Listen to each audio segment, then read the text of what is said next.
ada tausiah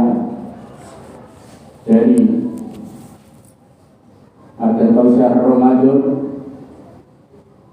yang insya Allah akan disampaikan oleh Al-Ustaz Kiai Haji Saiful Bahri MPDI dari MUI Provinsi DKI Jakarta. Alhamdulillah beliau sudah hadir di tengah-tengah kita. Terima kasih kepada Pak Ustaz yang akan memberi pencerahan terhadap jamaah Masjid Al-Mukarram. Mudah-mudahan insya Allah bermanfaat untuk kita semua. Sekali lagi mari kita dengarkan sama-sama, semoga bermanfaat untuk kita semua. Demikian yang bisa kami sampaikan. Terima kasih atas perhatiannya. Wassalamualaikum warahmatullahi wabarakatuh. Waalaikumsalam. Ayo. Silakan.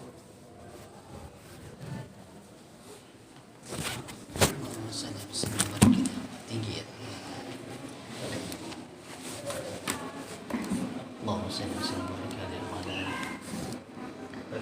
Assalamualaikum warahmatullahi wabarakatuh.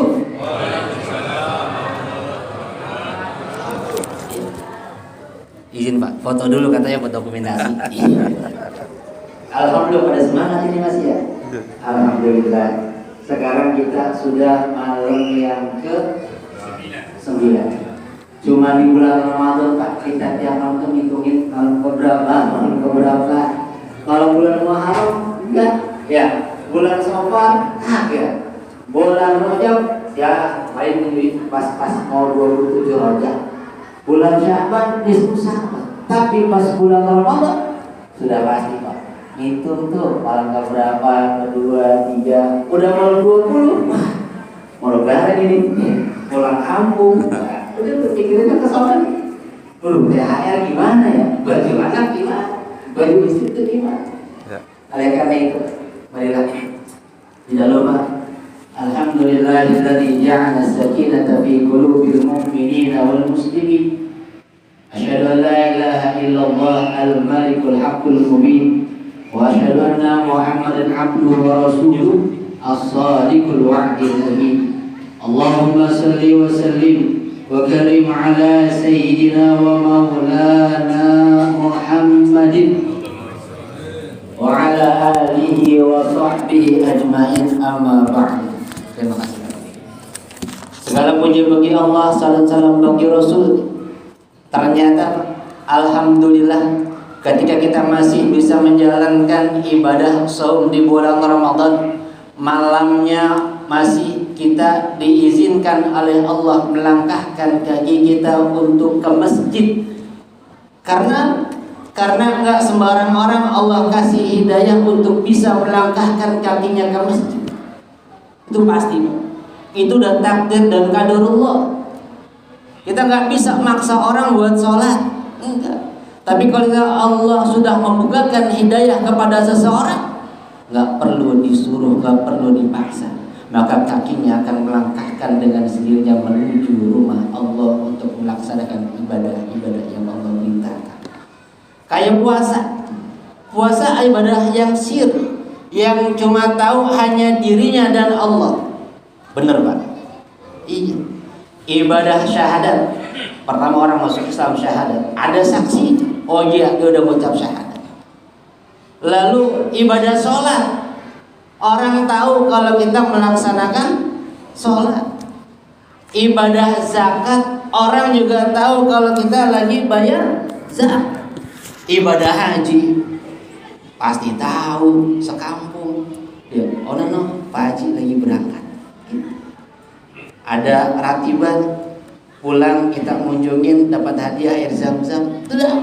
Tapi yang namanya puasa Ramadan ini ibadah sir yang hanya tahu dia dengan Tuhannya. Oleh karena itu, bagaimana cara menyempurnakan ibadah Ramadan? Dan saya hadir di sini sebagai ada amanah Pak dari Pemprov DKI Jakarta. Saya utusan dari Majelis Ulama Indonesia Pemprov DKI Jakarta. Karena kebetulan alhamdulillah saya dapat beasiswa dari MUI untuk melaksanakan S2 sekaligus pengkaderan ulama selama 2 tahun di MUI di Islamic Center.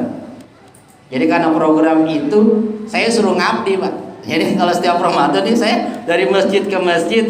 Nah, itulah menyampaikan beberapa mau'izah hasanah sebagai juga introspeksi diri saya. Dan pada malam hari ini kalau ngebahas puasa mungkin setiap hari dibahas puasa. Hari ini saya pengen ngebahas yang namanya zakat. Karena ketika zakat udah mulai nih, udah malam ke-10, 15, udah banyak.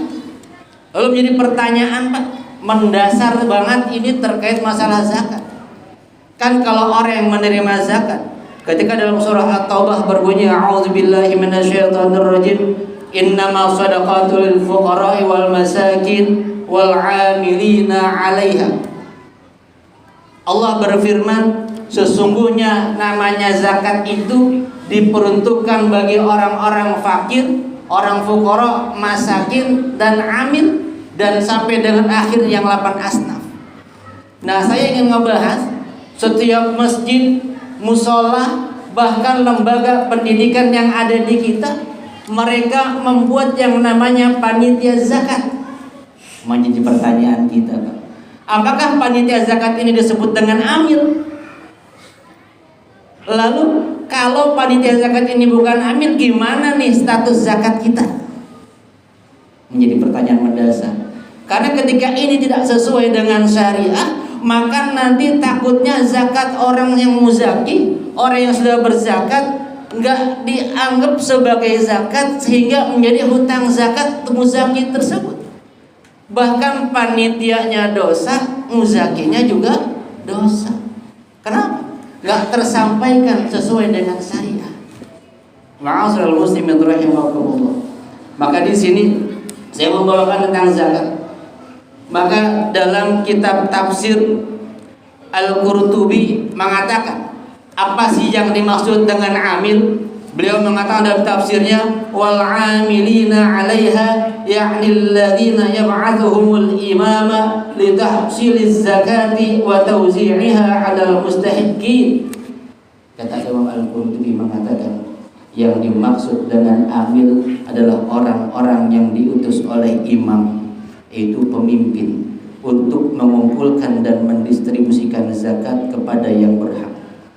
Dari sini kata kuncinya dalam kitab tafsir Al-Qurtubi, yaitu yab'athuhumul imam, yaitu orang yang diangkat oleh imam.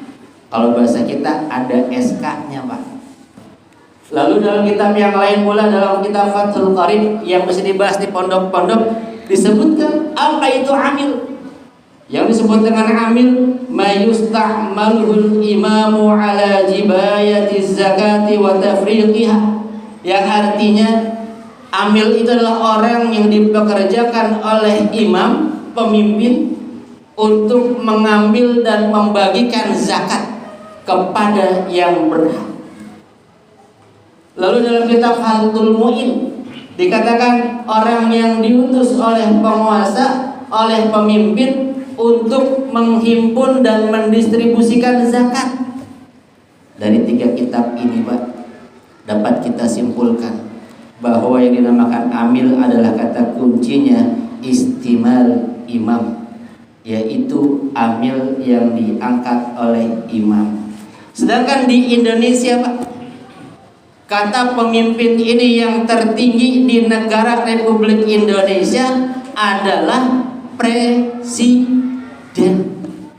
Masa presiden yang ngasih? Kan jadi pertanyaan. Oleh karena itulah pemerintah membuat undang-undang tentang zakat. Yang saya himpun pertama Undang-Undang Nomor 23 Tahun 2011, itu PP. Lalu terbit lagi Peraturan Pemerintah Nomor 14 Tahun 2014. Lalu MUI membuat fatwa Nomor 8 Tahun 2011. Lalu Basnas juga mengeluarkan Peraturan Nomor 1 Tahun 2018. Maka bisa kita simpulkan bahwa amil di Indonesia berdasarkan Undang-Undang 23 tahun 2011 yang disebut dengan amil adalah suatu badan yang diangkat oleh pemerintah pusat, yaitu dengan SK Presiden menunjuk untuk menjadi badan amil zakat. Kalau kita di Indonesia dulu namanya Bazis, sekarang namanya Baznas.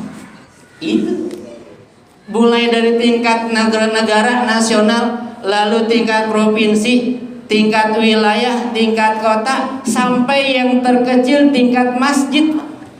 Ada yang disebut dengan yang namanya UPZ, Unit Pengumpulan Zakat. Nah, sekarang jadi pertanyaan kita, lalu apa perbedaan antara panitia zakat sama amil zakat? Ini Pak, oleh karena itu tugas kami Pak, bagaimana mengedukasi para jamaah agar bisa membedakan antara panitia zakat dan amil zakat. Saya mengumpulkan ada 7 perbedaan antara panitia zakat dan amil zakat. Yang pertama, bahwa amil adalah memiliki legalitas yang diangkat oleh negara. Itu pertama. Pusat mengangkat nasional, nasional mengangkat wilayah, wilayah kota madya, kecamatan, UPZ. Masjid-masjid atau musola ataupun lembaga pendidikan yang ada. Lalu yang kedua Pak, sedangkan panitia zakat yang pertama, amil ada SK-nya, bahasa kita legalitasnya ada. Panitia zakat tidak ada SK dari negaranya. Kalau bahasa kita, panitia zakat mah yang ngangkat masjid, yang ngubarin masjid, yang jalin masjid juga. Tapi kalau amil yang ngangkat pemerintah.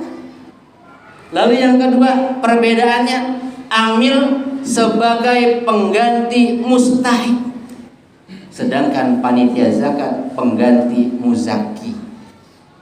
Bahasanya gini Pak, kalau amil itu sudah kita zakat nih, kita muzaki, saya muzaki misalnya, saya pengen ke amil lembaga zakat, saya qabil tuh, saya ini kan nawaitu an ukhrij zakatal fitri an nafsi lillahi ta'ala, diterima oleh amil, selesai. Tapi kalau panitia zakat itu mewakalahkan, kalau bahasa kita mewakilkan bahwa nanti panitia zakat akan menyampaikan tadi zakatnya kepada mustahik. Jadi panitia zakat nggak berhak untuk menerima zakat. Dia hanya berhak menyalurkan zakat yang diamanahkan oleh muzaki untuk mustahik. Bahasa kitanya adalah panitia zakat dalam ininya broker, calo, itu Pak panitia zakat. Oleh karena itu, di sini saya menulis dalam kitab Al-Majmu' karangan Imam An-Nawawi, wa tafriquha bi nafsi afdalu min at-tawkili bila khilaf. Kata Imam An-Nawawi mengatakan, menyerahkan zakat secara langsung lebih afdal dibandingkan dia menyerahkan kepada panitia zakat. Itu Pak, ternyata imam kita ada mata itu. Lalu bagaimana lembaga masjid dan musola yang belum punya UPZ? Mari Pak, makanya nih kita turun kemari ke bawah-bawah menghimbau seluruh pengurus masjid maupun musola, ayo kita tinggal mengajukan ke kecamatan bagaimana masjid kita ini punya UPZ, supaya ada lembaga resmi yang ada legalitas dari pemerintah, sehingga nanti masjid kita bisa mengelola zakat, bukan hanya transfer zakat. Ayo yang mau zakat mal ke masjid tanda tangan ACC, nanti bisa mengurangi pajak, iya kan? Yang mau zakat fitrah nanti dikelola sama masjid, nanti kita kelola, kita atur semuanya bagaimana kemaslahatan warga kita yang kurang mampu. Lalu yang ketiga Pak, bahwa tadi amil sebagai pengganti mustahik, maka zakat yang sudah diberikan di amil pasti sah. Beda gini Pak, kalau kita ngezakat sama panitia zakat, ada permasalahan yang kompleks. Ketika panitia zakat tidak menyampaikan zakatnya kepada yang berhak mustahik, atau nyasar, atau diselewengkan, atau dikorupsi zakat tersebut, maka muzaki tadi tidak dihitung sudah zakat. Kenapa? Orang zakatnya belum nyampe, zakatnya dimakan sama pengelola zakat. Tapi kalau kita zakat sama amil, lalu amil itu tidak benar, amil itu menyelewengkan dana zakatnya, maka yang tanggung jawab adalah amilnya. Sedangkan muzakinya sudah selesai tanggung jawabnya.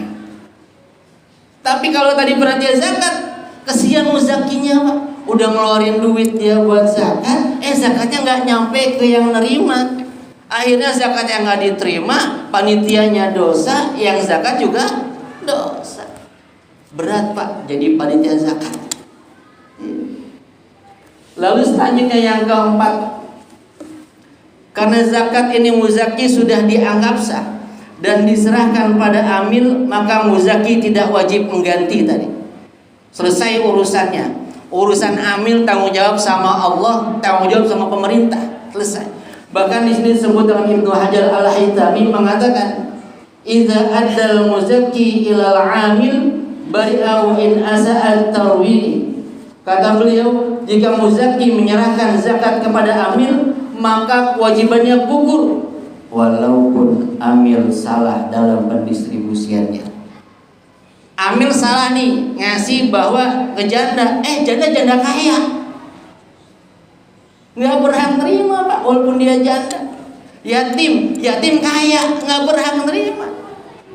Tapi kalau panitia zakat ngasih ke janda kaya, panitia salah, muzaki nggak dapat. Tapi harus memberikan bagaimana mustahil. Karena kita kadang salah Pak, namanya janda berhak menerima zakat, padahal kontrakannya ada 100 pintu. Lah, kaya. Anak yatim tapi punya warisannya banyak, enggak jadi. Karena enggak masuk Pak, janda dan yatim enggak masuk penerima zakat. Yang masuk fuqara wal masakin. Kategori adalah fakir dan miskin. Janda enggak masuk, yatim enggak masuk. Ma'asyiral muslimin rahimakumullah. Lalu yang kelima, panitia zakat tadi saya bilang adalah status sebagai wakil muzaki. Panitia bukan amil, dan tidak boleh panitia zakat menyampur beras yang dikumpulkan oleh panitia untuk bahasa kampungnya disadur. Tahu disadur Pak? Digabung. Jadi ini Pak, panitia zakat nih ngumpul nih, ada 1000 kantong, ada banyak banget ya, 100 kantong dah. 100 kantong dicampur tuh, dicampur satu kampung nih. Kalau kita kampung dah ya, kampung lah kalau saya kampung. Dicampur tuh, dicampur, diaduk kan, terus dibagikan ke warga sekitar yang berhak. Ternyata yang tadi warga sekitar dia zakat, orang miskin nih, dia zakat ke masjid. Kan dicampur berarti ada beras dia dalam campuran tersebut. Ternyata beras yang ia zakatin dimakan tuh. Paham gak nih Pak? Paham ya? Maka zakat itu nggak sah Pak, karena belum dikasih ke amil, belum diberikan kepada yang berhak. Karena zakat dia kasih, dimakan lagi, itu nggak sah karena tidak ada. Maka di sini Imam Syafi'i dan Al-Qum mengatakan, idza u'idati zakatu ilal muzaki lam yu'addiha. Kata beliau, jika zakat yang telah diberikan justru kembali kepada muzaki, maka zakat itu tidak sah. Ma'asyiral muslimin rahimakumullah. Ternyata zakat itu sangat luar biasa Pak, permasalahannya yang kita belum tahu. Makanya pas saya kaji Pak, kajian ini ketika di MUI, kita kadang Masya Allah, ternyata zakat ini luar biasa. Dan bagaimana pembangunan ini banyak dari hasil Basnas Pak. Ono Basnas, Beasiswa Basnas, ini dari Basnas. Bahkan yang tadi polemik terakhir adalah MBG pakai dana basis. Ya, masih permasalahan. Masih banyak yang nggak setuju karena belum tentu yang dapat makan adalah orang mustahik. Masih dibahas lagi. Dan lanjutnya Pak, tadi yang ke-6. Di sini disebutkan bahwa ini kitab Al-Bayan Al-Imam Imran idza adal muzakki ila amil faqad bari'a min az-zakati wa in raddaha al-amilu ila al-muzakki fala daraba alaihi. Kata Imam Imrani, kalau tadi itu panitia zakat, sekarang amil. Jika seorang muzaki menyerahkan zakatnya kepada amil, maka kewajibannya gugur. Jika kemudian amil mengembalikannya lagi kepada muzaki, tidak ada dapat hukumnya baginya. Ini Pak bedanya. Sekarang kasus kedua, ini muzaki datang si A, dia muzaki sekaligus mustahik. Datang dia ke amil, Pak Amil, Bazis, saya mau zakat fitrah. Karena itu sudah malam takbiran, sudah mepet. Lalu diterima sama panitia amil, sama amil. Ya, saya terima. Niatin, nawe itu kerja saya terima ya. Amil melihat bahwa yang muzaki ini yang zakat tadi orang miskin, orang fakir, dia nggak kerja, nggak punya uang, nggak punya penghasilan. Maka kata Imam Al-Imrani, ya sudah, nih kamu berhak menerima zakat. Zakat tadi dikasih zakat dia Pak, dikasih ke amil, sama amil dibalikin lagi tuh. Itu kalau amil yang ngasih boleh. Tapi kalau panitia zakat tidak boleh. Kenapa? Karena tidak punya hak dan wewenang. Kalau bahasa kita Pak, belum dapat SK, belum dapat resmi, belum dapat ketentuan. Oleh karena itu Pak, di malam yang ini saya sekaligus mewakili dari Kodi dan sekaligus Basnas serta MUI Pak. Jadi utusannya 3, tapi saya dari unsur MUI. Jadi dari Basnas itu kerjasama dengan Kodi, Koordinasi Dakwah Islam, LBIQ Lembaga Bahasa Ilmu Quran, MUI Majelis Ulama Indonesia, dan DMI Dewan Musik Indonesia. Dan saya utusan dari MUI, bagaimana menyampaikan tentang pembelajaran edukasi zakat ini. Mudah-mudahan Pak, ilmu yang kita berbagi pada malam hari ini bermanfaat buat kita semuanya. Dan oleh karena itu Pak, masih ada waktu Pak, saya mengajak nih dari pengurus Masjid Az-Zumara, kalau pengen membuat UPZ Pak, nanti insya Allah kita bantuin gitu. Kita ajuin ke Basnas bagaimana bisa mengeluarkan SK buat Masjid Az-Zumara, sehingga nanti Masjid Az-Zumara sudah punya UPZ sendiri dan akhirnya bisa mengelola, mengatur, mendistribusikan serta memanfaatkan bukan hanya zakat fitrah, tapi zakat mal, infak dan sedekahnya. Dan akhirnya Pak, saya mohon sebesar-besarnya apabila kekhilafan, kesalahan dalam penyampaian saya, dalam dialognya, dalam tata bahasanya, ini adalah kesalahan dari diri saya, dan seluruhnya kebenaran semua datang dari Allah dan kekhilafan datangnya dari saya. Akhirul kalam, mohon maaf. Wallahul muwaffiq ila aqwamit thoriq. Wassalamualaikum warahmatullahi wabarakatuh.